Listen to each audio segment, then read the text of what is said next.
Good morning all, and welcome to this Tuesday morning live here in Adelaide, South Australia. I'd love to know that you're here watching, whether watching the live or replay. It's a pleasure to have you join us, and I just want to support you. That's just my passion, right? Like, I used to suffer from chronic stress and anxiety. I had it for 14 years, right? And I just felt so alone for so long, and like no one understood. No one cared. They thought it was as simple as just stop stressing and being anxious. And, that made me feel more stressed and anxious. And I don't want that for you, right? And maybe you're not getting support, or you are, but it's not the right support for you. Or maybe you just have your friends and your family around you, but you just feel that they don't understand. And maybe they tell you similar things like just stop stressing. And that is not for them trying to be mean. It's their way of trying to support you and help you. Plus, they probably don't even, they haven't gone through it, so they don't understand. So I talk a lot about the subconscious mind, right? We all have different programs. So if they've never gone through anxiety, their subconscious mind programs are probably telling them it's as simple as just stop doing it, right? Because they've never experienced it. So they don't know. So that's why it's so important to surround yourself with support and people that have been through what you're going through or are currently going through what you're going through. But it's good to have a mixture of both, right? You never want just people that are also going through it at the same time with you, because then sometimes that can push you downhill, right, and make you further negative if you're kind of feeding off each other. So it's good to have that support so you both know that you're not alone and you're both struggling, and maybe you can support each other here and there in certain ways. Then you also want people on the other side, people that have recovered from that, such as myself, to support you to actually get to the root cause of your anxiety and heal it from the body and the mind, as opposed to just trying to work on the mind and just on the subconscious mind, like a lot of counsellors and therapists do. They kind of just, talk about your problems and then tell you to do things like meditate, like they're only working with the conscious mind. That's why it makes it so hard to make those long-term changes. So, yeah, thank you everyone so much for joining. If you can't guess, I'm a little sick.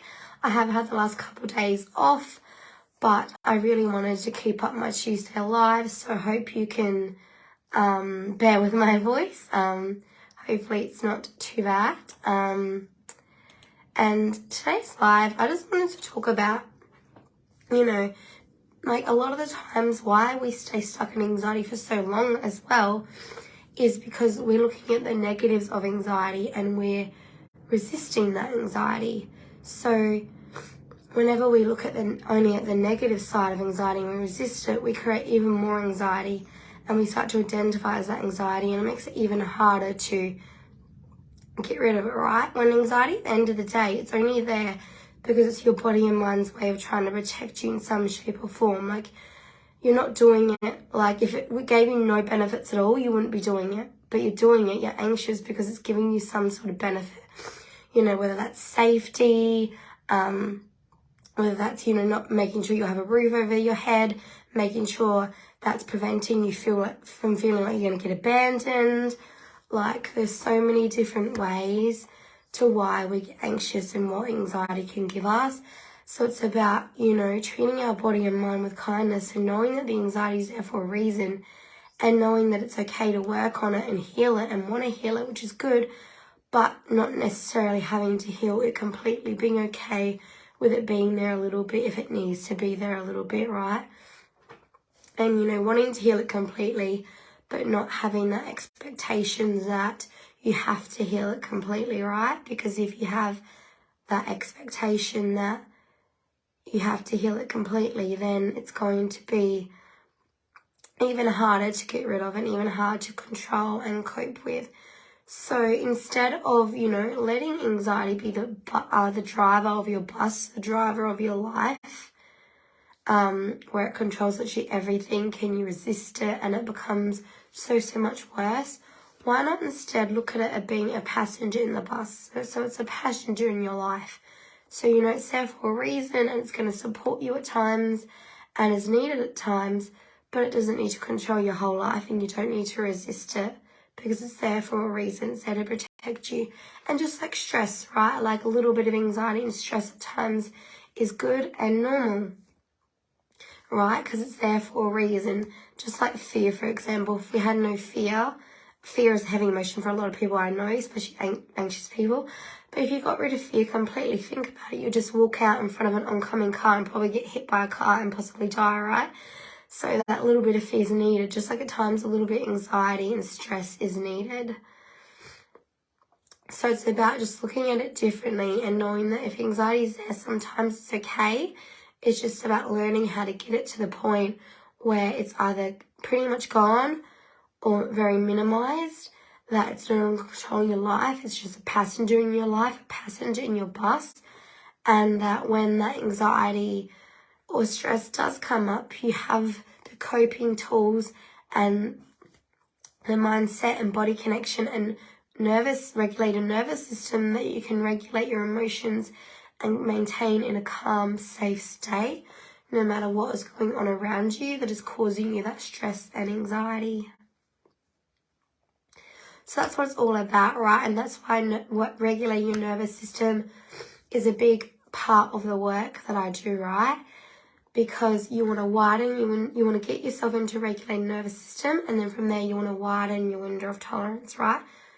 Because when we stay in long periods of stress and anxiety, the smaller our window of tolerance gets, and the larger our hyper-arousal state gets, the stress and anxiety state. So what you need to do is you really need to not only regulate your nervous system and then from there widen that window of tolerance, and that's one of the things that I help my clients with. And the wider that is, that's going to support you on your anxiety journey. So if anything ever does come up after you've done the work to heal your anxiety or get it to a really minor state, you'll be able to process that anxiety and that event or whatever it is really easily and still maintain that healthy window of tolerance, because that healthy window of tolerance is big, right? But if it's tiny, then no wonder when a stressful or an anxious state experience or something comes up, no wonder you spiral into the other state, because you've only got a little bit of the healthy state supporting you, if that makes sense. So yeah, it's really, really important to just be aware of that. You know, if I can give you any piece of advice today, it's just to look at your anxiety differently. Ask yourself, how is this anxiety supporting me? How can I look at it differently? How can I be kind to myself? How can I let it be in my life when needed, but not let it be the driver on my bus? Because I know it's hard to believe at times, but we really are in control of our lives. We are in control of our thoughts. We can't control the external reality, what people around us in the world and everything, but we can control what we take on, what we make it to mean, what we hold on to, and what we let go of. And obviously we can't control, sometimes a thought will automatically pop into our mind and we can't necessarily control that, but we can control what we do with that thought, whether we believe that thought, fixate on that thought and make it control our day, or whether we think, no, I'm not going to let that thought control my day, that thought's not right, and I'm going to push it to the side, and I'm going to embody a better, empowering thought instead. So, yeah, I'd love to know how that all works for you, and if you suffer from anxiety, it could also be because you are suffering from some trauma as well that has caused the anxiety, and a lot of anxiety and trauma starts in our childhood when we don't have that part of our brain working that helps us rationalize things and think about things clearly.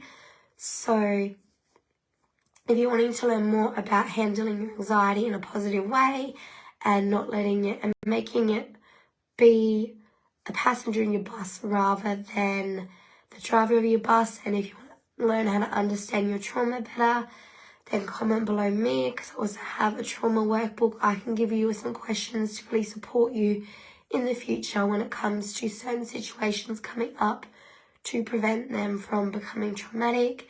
And also, of course, I've got many resources and support to help you with your anxiety as well, because it just breaks my heart seeing so many people out there still suffering.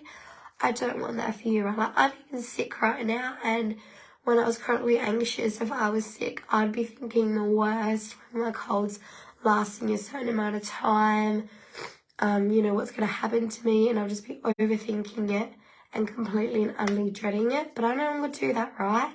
And I don't want that for you either. So if you'd like some further support, feel free to comment below me, and I'll chat to you soon.